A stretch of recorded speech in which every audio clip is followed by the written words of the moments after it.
ngalu kapan bisa dik aku nyanding sliramu prawan desa anteng tur ya lugu awake dile ora pati lemu yen ora weruh ning sirah dadi ngalu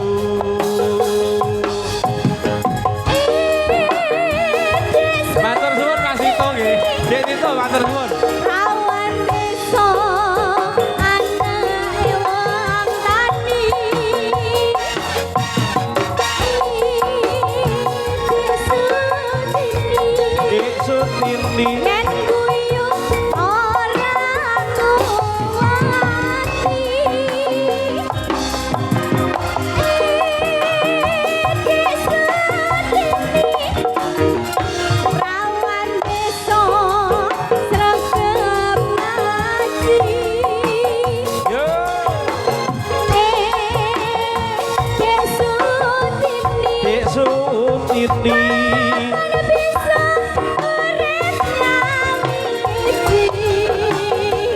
jalo apa bakal tak turuti lambi anyar bakal tak tekani apa jalo gelang kalem sing gedhi awaton sliramu gelem tak rapi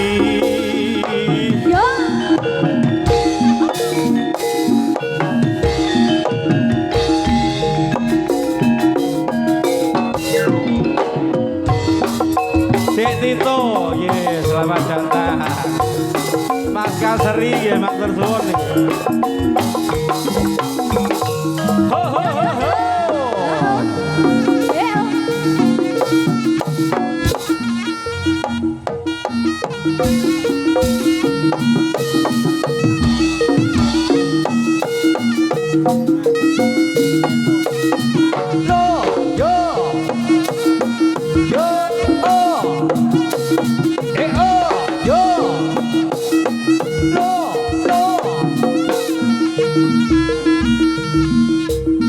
Awas, yo, yo, yo, yo, yo, yo, yo, yo, ya, ya, ya, yo, yo.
Wah,